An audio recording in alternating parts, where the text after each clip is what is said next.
Today, we are focusing our analytical lens on, well, the modern technology figure who is, without question, the most chaotic, the most disruptive, and you could argue the most consequential figure of our time, Elon Musk. And we really have to start this analysis with a moment of self-awareness he delivered during his Saturday Night Live monologue a few years back. It was pretty telling. He looked straight into the camera and said this. I remember this. To anyone I've offended, I just want to say I reinvented electric cars and I'm sending people to Mars in a rocket ship. Did you think I was also going to be a chill, normal dude? That quote, I mean, in all its droll humility and, self-aggrandizement, it just perfectly encapsulates the central question of this deep dive. It really does. We are not here just to marvel at the achievements, the orbital rockets, the mass-produced electric vehicles, all of that. Our mission is to analyze the emotional, psychological, and the operational engine driving all that chaos. How did the man who became synonymous with the impossible forge this specific non-chill force of nature? And the sources we've drawn on are extensive. We're talking everything from his most definitive biographical accounts to first-hand interviews with engineers, with family members, even business rivals. And they tell a chronological story. A story that charts a direct path. A direct path from a really violent formative childhood in South Africa right up through the high-stakes engineering decisions at SpaceX and Tesla, and of course, culminating in the recent manic acquisition of Twitter, or X. So our goal here is to synthesize the key personal and professional operating principles, the Musk algorithm, if you will, that explain both his incredible triumphs and his uncanny tendency to inject maximum urgency and crisis into every single venture. Which earned him that nickname. The drama magnet. Sometimes lovingly, sometimes I imagine despairingly. We want to distill that chaotic genius into something clear and actionable for you, the learner. Exactly. So let's start where the metal was truly forged, the absolute crucible of his early life. To understand the intensity of his professional drive, we have to look at the environment of his youth. The sources, they paint a picture of 1980 South Africa that was profoundly unstable, profoundly violent. It created this extreme survival context right from a young age. It wasn't just some abstract danger in the air. It was physical and it was pervasive. We learned from the biographers that when Musk was 12, he was sent to something called a Veld school. Which is like a wilderness survival camp. Essentially, yes, but this was not a traditional nature retreat. It was described by people who were there as a paramilitary Lord of the Flies, where physical aggression and bullying were actively, considered a virtue. Wait, bullying was a virtue. That's not just roughhousing. That sounds like a structural ideology designed to breed a certain kind of toughness. It was brutalizing. The children were intentionally given minimal rations of food and water, which of course encouraged them to fight over resources. And Musk, who was small for his age and always retreated into books, he was a very easy target. So what happened to him there? He was beaten up twice during his time at the camp and lost 10 pounds just from the physical and nutritional stress. This camp was an explicit lesson in survival through, physical and emotional confrontation. And that institutionalized violence was really just a microcosm of the outside world, right? Yeah. The biographies highlight the general violence of that era. Yeah. I mean, the detail about the train station is genuinely disturbing. It really hammers home the extreme nature of the environment. I mean, one account describes how Elon and his brother, Kimball, got off a train and discovered they had to wade through a literal pool of blood. A pool of blood. Right next to a dead person who had been stabbed with the knife still lodged in his brain. The visual is shocking, but what sticks with you is the account of them walking home later that night, hearing the sticky sound of the drying blood on their shoes peeling off the pavement. Wow. It just speaks to a reality where death and extreme violence were so omnipresent that it forces you to build a kind of psychic armor. And crucially, that armor was reinforced, not countered, at home. His father, Elon Musk, was a huge part of this culture of intense, demanding toughness. That's absolutely correct. Elon Musk even admitted he was trying to encourage physical and emotional resilience. He proudly claimed he exercised an extremely stern, streetwise autocracy over his children. A streetwise autocracy. And he even claimed, with a kind of chilling pride, that his own parenting style made the harshness of the Veld school seem quite tame in comparison. That is a fundamental link. The source material draws a direct line there, observing that Elon would later apply that exact same stern autocracy, the demand for total, almost violent performance under pressure, to himself and to everyone who worked for him. It completely normalized the idea that extreme pressure and conflict are not obstacles to success. No, they're the necessary preconditions for high achievement. And this constant, acute psychological and physical threat, it demanded a severe coping mechanism. The sources all conclude that Musk developed a crucial psychological defense, an emotional shutoff valve. And the clearest insight into this mechanism comes from his first wife, Justine. She described the emotional climate created by his father's verbal abuse. Yes, she observed that being relentlessly called a moron and idiot by his father, who constantly belittled him, likely forced him to just shut down emotionally as a child. This wasn't just typical adolescent withdrawal, it was a deeply ingrained survival strategy. A kind of a functional compartmentalization. Exactly. It was necessary to survive the unrelenting criticism and the violence. And that compartmentalization, that psychological trade-off, is maybe the single most important key to understanding his risk profile. Justine herself made that profound connection. She realized that if this emotional shutoff allowed him to silence fear, Fear of failure, fear of catastrophe. right, then he also had to turn off other things like joy or empathy. That insight is so critical because it explains his functional callousness. I mean, if you don't internally register the true human or financial cost of potential failure, because you've essentially already survived this massive, severe psychological forging, then you are uniquely equipped to attempt projects that would paralyze most rational people. It's the origin of the hardcore approach that defines his companies. When the stakes are life or death or bankruptcy, his default mode is calm, detached analysis. It's not panic. It also explains why he seems so uniquely capable of pivoting from massive personal or professional calamity. We'll see this later at X.com, where he was immediately able to reconcile with the people who ousted him. For him, the mission is always separate from the personal grudge. It's a functional mechanism, even if it's, deeply humanly flawed. But while trauma certainly amplified his risk-seeking behavior, the sources show this trait has deep roots in his family history, particularly on his mother's side. We're talking about his maternal grandfather, Joshua Haldeman, who sounds like a character ripped straight out of an adventure novel, a cowboy, a rodeo performer, a man who once stowed away on a ship just for the thrill. Yeah, this is not a lineage of cautious accountants. Not at all. Haldeman's life was defined by extreme, often restless, risk attraction and a real anti-establishment streak. And this wasn't just physical adventurism, but political too. After he lost his farm during the Great Depression, he got heavily involved in the Social Credit Party in Canada. A populist movement? Right, and the sources note that this party had a conservative fundamentalist streak that was tinged with anti-Semitism. So it was populist, anti-establishment, and politically charged, which sort of frames the family's comfort with controversial, non-mainstream viewpoints. Yeah, that makes sense. And even more revealing is Haldeman's involvement in the outlawed technocracy movement. Now, this is a crucial concept to understand. Technocracy was this belief that government should be run by scientists, engineers, and technical experts, not by traditional politicians or bureaucrats. And if we connect this to the bigger picture, that philosophy, that superior technical competence should just supersede political authority, that is a core tenet of Elon Musk's approach to everything, from NASA contracts to public policy. That's a fascinating, direct connection. It suggests that his later contempt for stupid rules and bureaucracy wasn't just engineered in SpaceX, it was inherited as a fundamental family ideology.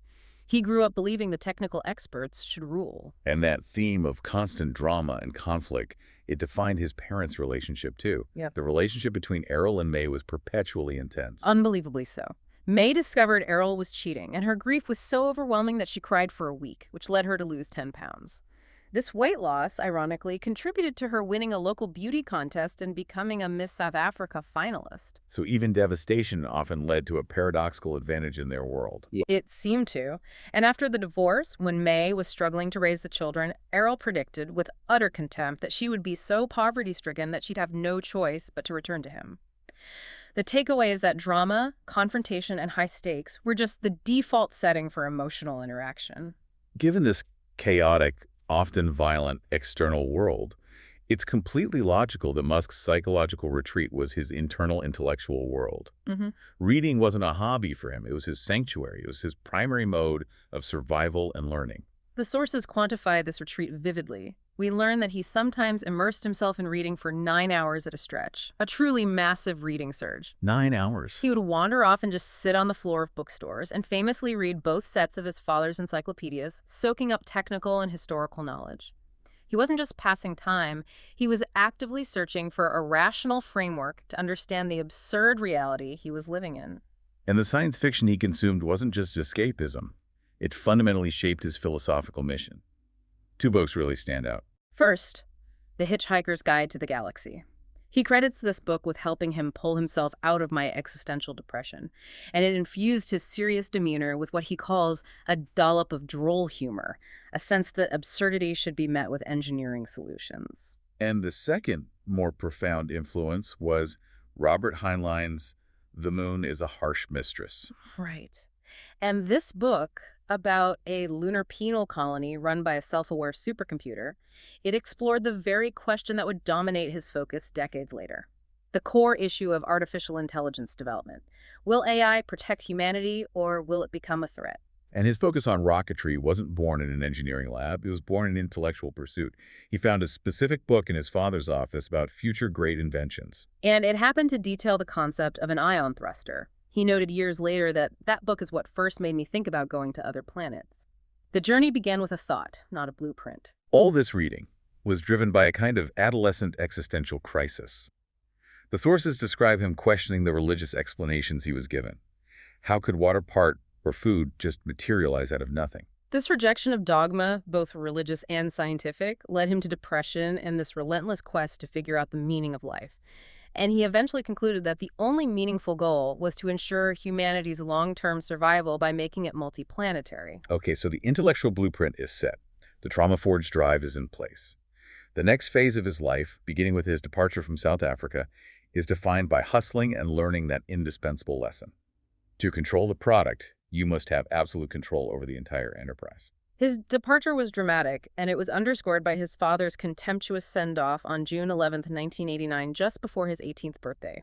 Errol's cutting words, "You'll be back in a few months, you'll never be successful." I mean, that likely provided immense psychological fuel. That kind of prophecy of failure from a parent is a potent motivator. He lands in Canada and immediately has to face poverty, proving his father wrong from day one. He, his mother May, and sister Tosca were living in a tiny one-bedroom apartment. The accounts of their poverty are stark. May recalls crying uncontrollably when she spilled milk, realizing she just didn't have the funds to buy a replacement bottle. This wasn't the cushion of a wealthy family. This was genuine desperation. And it forced him to work these grueling, physically demanding jobs. Right. And the most illustrative example of this is the boiler job. He worked for $18 an hour cleaning lumber mill boilers. Just picture this. He had to put on a hazmat suit, shimmy through a tiny tunnel into a chamber where wood pulp was boiled, and shovel out thick caked lime. He called it a Dickensian steampunk nightmare. Which is pretty accurate.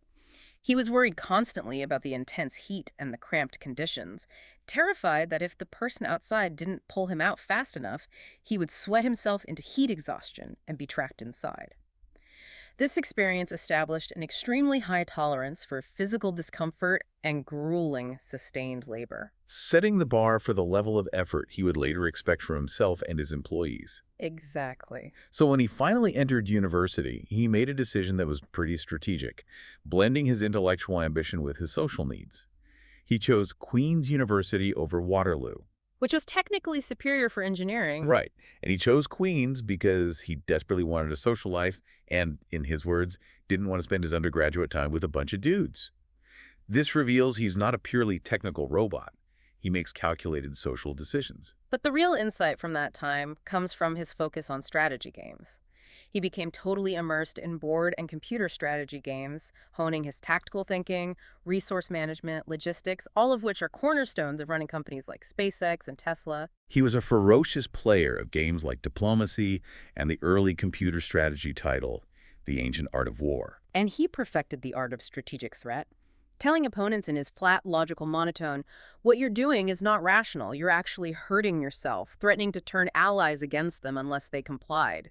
This established his early use of game theory and coercive negotiation. And this strategic focus informed his majors. He chose physics because he believed all engineering problems ultimately drill down to the fundamental tenets of physics. The precursor to first principles thinking. Exactly. And he only added the business degree as a pragmatic defense mechanism, worried that if he didn't study business, he'd be forced to work for someone who did, which would contradict his ultimate goal, to engineer products and never have to work for a boss with a business degree. His first successful venture, Zip2, was born from a simple observation. A NYNX executive failed to grasp how to make their online Yellow Pages interactive. Musk realized he could create a virtual city navigator, combining map data with business listings. And the early Zip2 days were that legendary startup hustle that defines Palo Alto history.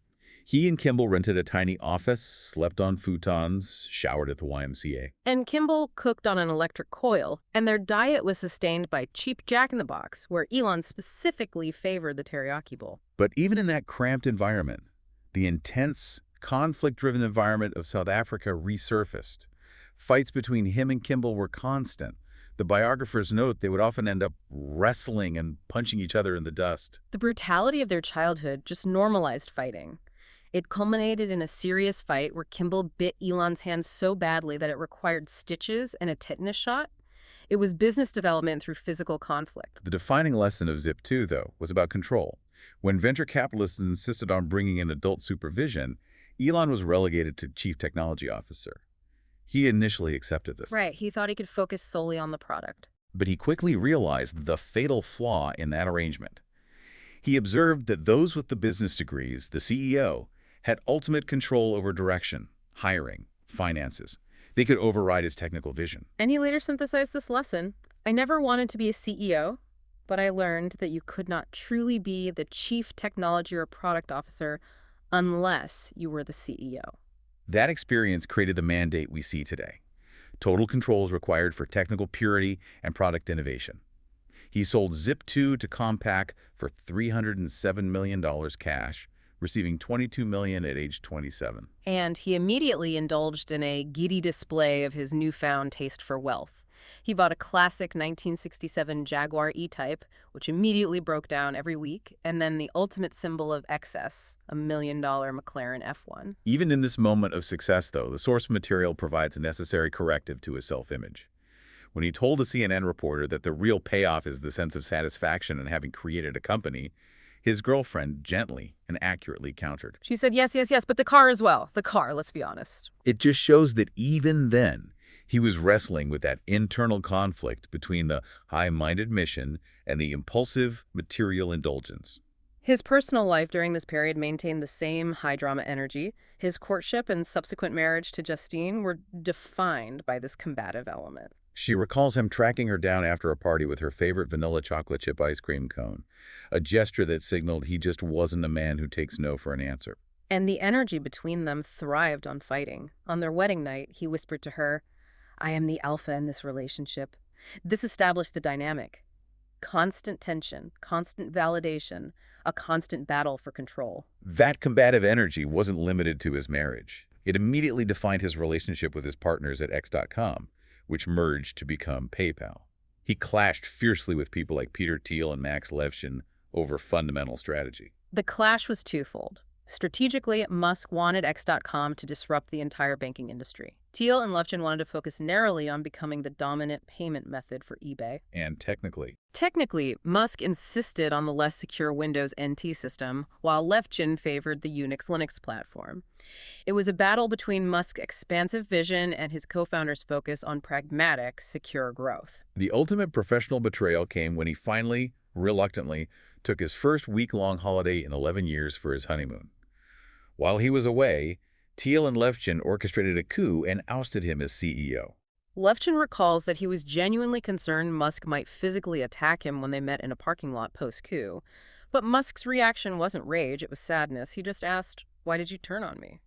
And Levchin was forced to explain he felt Musk was completely wrong on the technology and the company was about to fail. And while Musk eventually reconciled, saying life's too short, the vacation lesson was immediately and brutally enforced. After his ouster, he traveled to Rio and then South Africa for a wedding, where he contracted a severe, life-threatening case of malaria. He was in intensive care for 10 days and took 5 months to fully recover, a near-death experience. And the dramatic Muskian takeaway from this brush with mortality sums up his philosophy on work-life balance perfectly. Vacations will kill you. Also, South Africa, that place is still trying to destroy me. A true Muskian lesson. Mm. Never take a holiday and blame an entire continent for trying to kill you. But it seriously cemented the belief that to achieve great things, you cannot step away, ever. So with the PayPal payout, nearly $250 million, Musk was financially free to pursue a mission that everyone rational considered utterly insane. This third chapter is defined by cementing his philosophy. The mission is everything, and the business model is secondary. Immediately following PayPal, he declared his life's defining goal: to colonize Mars and make mankind a multiplanetary civilization. And when he shared this ambitious, almost fantastical goal with a PayPal alum in Las Vegas, the reaction was swift. Dude, you're bananas! And that initial reaction really encapsulates the genius and the risk. Reid Hoffman noted that this pattern, starting with a mission that seems impossible, is what makes him a force of nature. He starts with the grand existential mission and then later finds a way to backfill in order to make it work financially. It's mission first, physics second, and profit third. But the very early days highlight his steep learning curve outside of the software world. The accounts of his trip to Moscow in 2001, with Jim Ressy and Michael Cantrell to try and buy a used Russian rocket, are legendary. Legendary for their absurdity. Musk was trying to buy the rockets cheaply to send mice to Mars. They spent days in negotiations drinking heavy Russian vodka. And Musk, who was ragged from late-night strategizing and not an experienced drinker, tried to apply logic to this situation. He calculated the weight of the food and the weight of the vodka were roughly equal. Then he passed out cold, slammed his head on the table, which did absolutely nothing to impress his hard-drinking Russian hosts. They finally offered him a price for a decommissioned ICBM that was exorbitant. And that led Musk to realize, not that the mission was impossible, but that the aerospace business model was impossible. This Russian rejection was the exact catalyst for the creation of SpaceX, forcing him to ask, why can't we build it cheaper? That moment led directly to the formalization of his core disruptive methodology, first principles thinking. Rather than relying on historical precedent, how have rockets always been built, he drilled down to the absolute basic physics of the situation. And the best way to explain this is through his invention of the idiot index. He calculated the cost difference between the raw materials required for a rocket, the specialized metal alloys, carbon fiber, fuel, and the final product sold by established aerospace companies. And since the finished rocket cost at least 50 times the price of the basic materials, he realized the entire industry was just bloated with non-essential costs. If the finished product is 50 times the cost of the raw steel, the opportunity for dramatic cost reduction through efficient manufacturing and supply chain disruption is immense. The traditional aerospace belief that rockets must be expensive was immediately rejected by the physics of the situation. And the anecdotes illustrating this principle are powerful. They really are.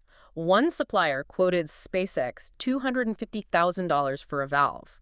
Musk found the cost unacceptable, and SpaceX built the valve in-house within months for a tiny fraction of that price. And even more famously, a supplier quoted $120,000 for an engine actuator. And Musk immediately insisted it was not more complicated than a garage door opener and challenged his engineers. Make it for $5,000. This isn't just cost-cutting. It's a profound psychological challenge to the engineers to redefine what is technologically required versus what is historically accepted. And sometimes the solution was surprisingly mundane. Mundane, yet brilliant. One engineer, applying this ruthless efficiency, discovered that a simple, durable valve used in standard car wash systems could be modified to handle rocket fuel safely. This shows the relentless focus on utility and cost, utterly ignoring the pedigree or traditional standards of the aerospace industry. Unless dictated by the laws of thermodynamics. At the same time, Musk was applying the same disruptive, mission-first energy to the nascent electric car market. His entire involvement in Tesla began when he discovered the Zero electric prototype. The Zero was a game changer because it proved that electric cars didn't have to be slow, heavy golf carts. The prototype could go 0 to 60 in just 3.6 seconds. Musk saw it and immediately implored its creators to commercialize it. He recognized it was the blueprint for an aspirational electric vehicle. And crucially, he had a clear market strategy that defined Tesla's initial rollout. He rejected the notion of building a cheaper, slower mass-market car first. Right, because the initial costs for research and battery development would make any early version expensive, at least $70,000 minimum. So Musk argued they must build a high-priced, aspirational sports car first. the Roadster. The argument was pure psychology and marketing. You use the high-end vehicle to pay for the initial R&D and establish the brand as desirable, as he put it. Nobody's going to pay anywhere near that for something that looks like crap. The goal was to redefine the EV from a niche environmental accessory into a high-performance status symbol. And despite his software background, he couldn't resist becoming deeply involved in the aesthetic and engineering minutiae. He was the ultimate micromanager, flying up every few weeks for design reviews. And this led to some very expensive design battles. The most notorious example involves the Roadster's door. He insisted the door be lowered by 3 inches because, as he put it, to get into the existing prototype, you had to be a dwarf mountain climber or a master contortionist. Now, he was technically correct. The ingress was awkward. But this insistence was incredibly costly and created massive delays. The change added $2 million to the bill because it voided the car's existing crash test certification from Lotus. And he insisted on seemingly trivial details too, like the electric door handles instead of ordinary click latches. The co-founder, Eberhard, argued it wouldn't add a single unit to sales. But Musk prevailed, arguing those handles helped define the magic of Tesla. The small, innovative details that signal luxury and aspiration, regardless of the immediate cost or necessity.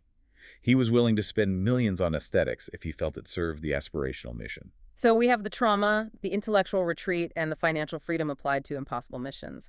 Now we need to look at how that drive translates into his daily management of people, which is defined by extreme maniacal urgency and often immense personal cost. Musk's core operational principle is the imposition of maniacal urgency. He routinely demands impossible, often irrational, schedules. Tom Mueller, an early SpaceX engine engineer, once argued that a schedule for the Merlin engine, which had already been cut in half, just could not be cut again. And Musk's response was immediate and characteristic. He told Mueller to fucking give it to me. Mueller found that while this intense pressure could be profoundly corrosive, it sometimes forced the team to rethink their assumptions and produce results they initially thought impossible. His biggest takeaway was simple: never to tell him no. And this approach was then codified into a mandatory checklist for all engineers, what the sources call his 5-point algorithm for development. This is crucial methodology, and the order is revolutionary for traditional engineering.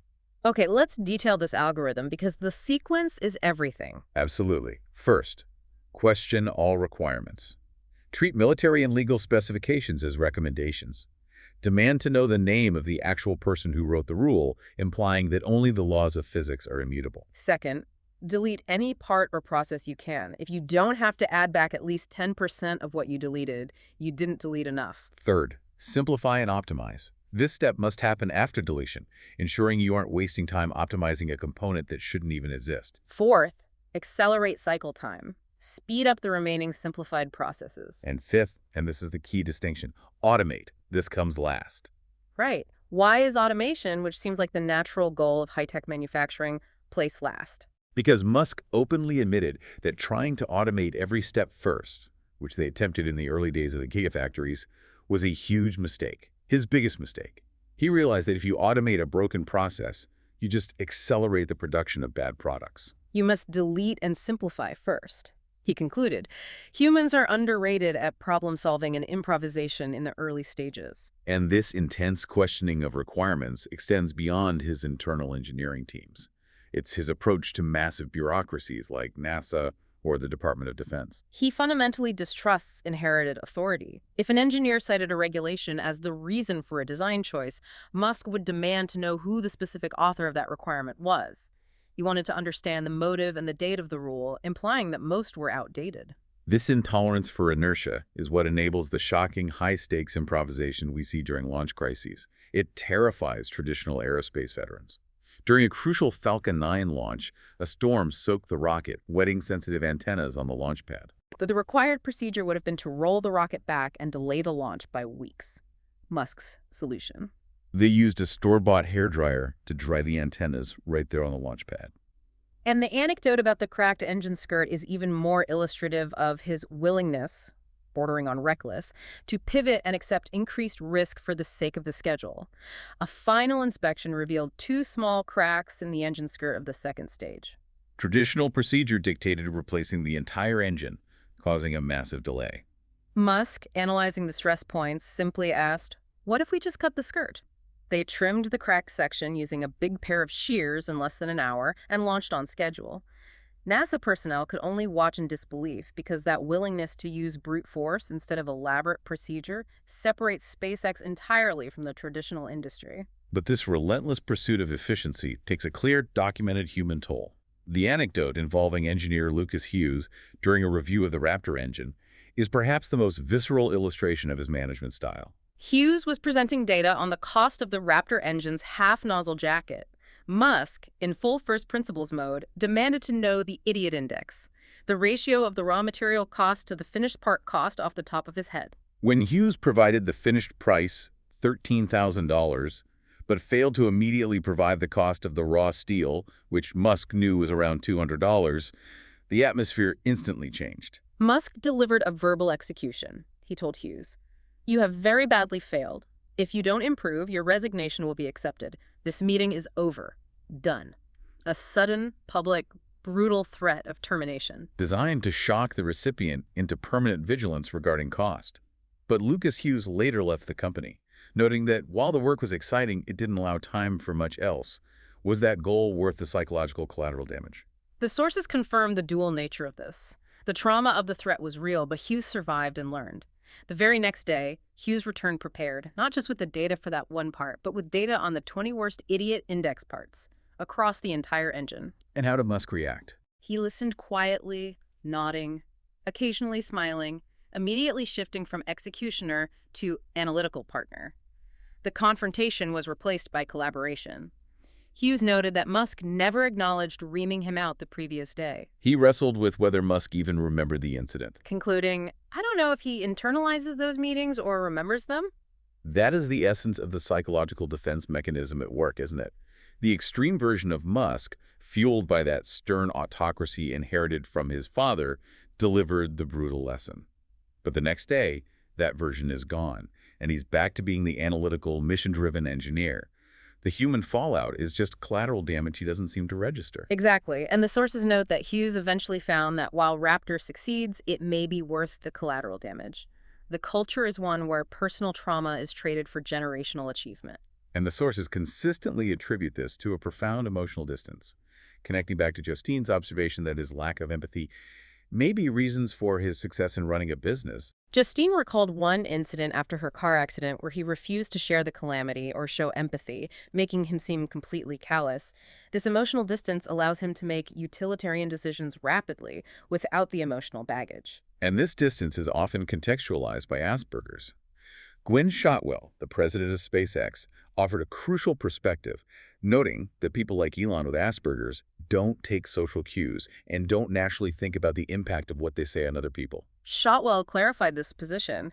Elon is not an ass, and yet sometimes he will say things that are very assholey. This frames the behavior not as malice, but as a genuine cognitive difference that impacts communication. So if he is the source of the trauma and doesn't internalize the fallout, who deals with the damage? Shotwell defined a key part of her job as dealing with that fallout. "Part of my job is to tend to the wounded." He requires highly capable lieutenants, human buffers who can mend fences, remotivate demoralized engineers, and retain the talent he needs. It's a classic innovator paradox. His specific wiring, as he admitted to Justine, is an advantage because he's more focused on the uncompromising reality of physics and engineering data than on hurt feelings. The question then becomes, can the system function without that buffer? Musk's drive is relentless. Once an immediate crisis is managed, he immediately shifts focus to the next existential challenge. This is where we see his concerns about the future of humanity manifest in new companies. The Boring Company perfectly illustrates how his personal frustration can immediately be channeled into immense physical action governed by first principles. It was founded purely because traffic is driving me nuts, while he was stuck in Los Angeles traffic. That frustration became a directive within hours. He ordered his team to get started today, and within 3 hours, they were digging a 50-foot-wide hole in the parking lot next to the Hyperloop experiment. Most CEOs call a meeting. Musk literally starts digging. And he later injected his cost-saving first principles philosophy into redesigning the engineering itself. He observed a gopher in his yard and realized the gopher wasn't drilling a vertical shaft, but boring horizontally and directly into the ground. And that seemingly trivial observation led to a serious redesign of the tunneling machine, forcing it to bore directly nose down into the ground. It reflects the algorithm. Observe nature, question the old requirement, simplify the process, and then accelerate. He also personally invested $100 million of his own money to get the project moving quickly, again reinforcing the importance of deleting bureaucratic steps. If Mars is his ultimate external insurance policy for humanity, then his work on AI and Neuralink is his immediate internal defense strategy. His childhood reading of science fiction cemented his view of artificial general intelligence, or AGI, as an existential threat. This concern led to a deep personal and professional break with Google co-founder Larry Page, who Musk felt was dangerously cavalier about AI safety, believing a benevolent outcome was inevitable. Musk later admitted that if Page just hadn't been so cavalier about AI safety, that it wouldn't really be necessary to have some countervailing force. Neuralink, then, was founded as this necessary countervailing force, a way to ensure humans remain relevant and competitive in a world increasingly dominated by machine intelligence. Its mission is to achieve true human-machine symbiosis by implanting chips in the brain to allow information transfer up to 1 million times faster. The goal is not just to cure disease, but to ensure humans and machines work as partners. And even in this highly complex field, his demand for simplicity and aesthetic elegance applied. When presented with the first complex prototype 4 separate chips with 1,000 threads and wires connecting to a router behind the ear, Musk paused for a full 2 minutes. The sources report he hated it. He judged it too complex, too many wires. He always insists on simplicity and elegance, returning to step 3 of his algorithm: simplify and optimize. He also felt that the initial goal of just helping paralyzed people move a cursor wasn't enough to grab people or address the fundamental existential problem. The vision always had to be expansive. And Tesla's autopilot development became a huge proving ground for his first principles philosophy, leading directly to a clash between cost, technical purity, and ethical safety. This is the famed LiDAR debate. He completely rejected the use of LiDAR laser radar, which was the standard, arguably safer approach used by competitors like Google Waymo. His rejection was based on 2 core reasons. First principles. He argued that since humans drove using only visual data, machines should be able to rely solely on high-definition cameras, vision only. Second, it was a massive cost issue. LiDAR sensors were far too expensive for a mass-market vehicle, violating his core principle of affordable, mass-scale technology. But this insistence on vision only led to significant controversy regarding vehicle safety and the resulting accidents. This is where the utilitarian ethical calculation comes into sharp focus. Right. Musk argues that autopilot must be judged on whether it causes fewer accidents overall than human drivers, not whether it prevents every single accident. For him, the overall reduction in fatalities is the greater good, the mission objective. But the emotional and ethical reality is different. The sources highlight that a death caused by an autonomous system provokes vastly more horror and media attention than 100 deaths caused by drunk or distracted human drivers. And Musk is intolerant of anything that stalls progress toward that greater good. During one conference call, he angrily told reporters that if their negative stories dissuaded people from using autonomous driving systems, then you are killing people. That's a classic utilitarian argument. If the technology saves 10,000 lives annually but causes one publicized fatality, arguing against it is morally equivalent to being responsible for those 10,000 deaths. For him, this statistical, mission-driven outcome is the only metric that matters. Even if it requires emotional callousness about individual loss. Which brings us to the most recent and perhaps most chaotic phase of his career. Having solved rockets, scaled electric cars, and addressed AI, the chaos-driven innovator acquired the world's ultimate amplifier for chaos: Twitter, or X. This felt like the ultimate culmination of his life philosophy, a compulsion to engage in maximum crisis mode. By early 2022, Musk found himself with roughly $10 billion in cash after a series of stock sales. A colleague noted he had the itchiness of a video game addict who has triumphed but couldn't unplug. He needed a new, immense product. He chose Twitter. Immediately calling it an ideal playground and, most tellingly, a flamethrower for the thumbs. The impulse was extreme. The sources detail that he was playing the war and empire-building strategy game Elden Ring with his then-partner Grimes until 5 a.m. when he suddenly decided to make the hostile bid. The very next day, he announced his offer. It was strategy gaming taken to the level of global financial acquisition. And when asked by a friend how long the turnaround would take, Musk estimated at least 5 years and required getting rid of much of the staff who don't work hard or even show up. But his immediate comparison to his other missions reveals a lot. He insisted, "I don't think from a cognitive standpoint it's nearly as hard as SpaceX or Tesla. It's not like getting to Mars." He was perhaps acquiring a challenge that satisfied his need for urgency and drama without demanding a fundamental new breakthrough in rocket physics. It was a crisis he felt he could easily master. The acquisition led to an immediate and brutal culture clash. Twitter had been known as a highly nurturing workplace, with perks like free artisanal meals and yoga studios. Musk immediately reversed the entire remote work policy. Demanding everyone is required to be in the office for a minimum of 40 hours per week. The hardcore culture was forcibly imposed. The mass firing followed quickly, turning the transition into a bloodbath. While he initially joked about the rumored 75% layoff estimate, it proved accurate in the initial round. Half the company, up to 90% of some infrastructure teams, immediately lost computer access overnight. It was designed to shock the system into the lean, hard-driven environment he prefers. But this managerial chaos had severe financial ramifications.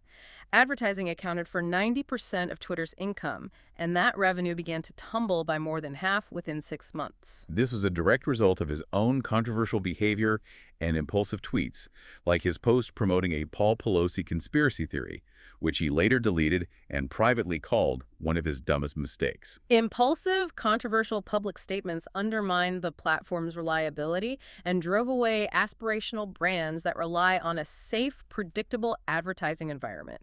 He had created a massive conflict. His pursuit of free speech absolutism and his own inflammatory use of the platform directly conflicted with the business model, which relies entirely on advertisers avoiding a perceived free-for-all hellscape. The drama magnet was actively damaging the financial health of the asset he just acquired. The Sacramento server raid is the ultimate example of the first principles algorithm applied maniacally to bureaucracy and cost-cutting. Managers told him moving servers out of a facility to save $100 million annually would take 6 to 9 months. They cited complex technical constraints like rack densities and power upgrades. Musk gave them 90 days, calling their excuses a pile of fucking bullshit. When the team stalled, he went into full Mission Impossible mode on Christmas weekend. He flew the facility with his loyal cousins and lieutenants. He borrowed a security guard's pocket knife, pried open the floor panels, physically crawled underneath the building, and began pulling server plugs to prove they could be moved safely.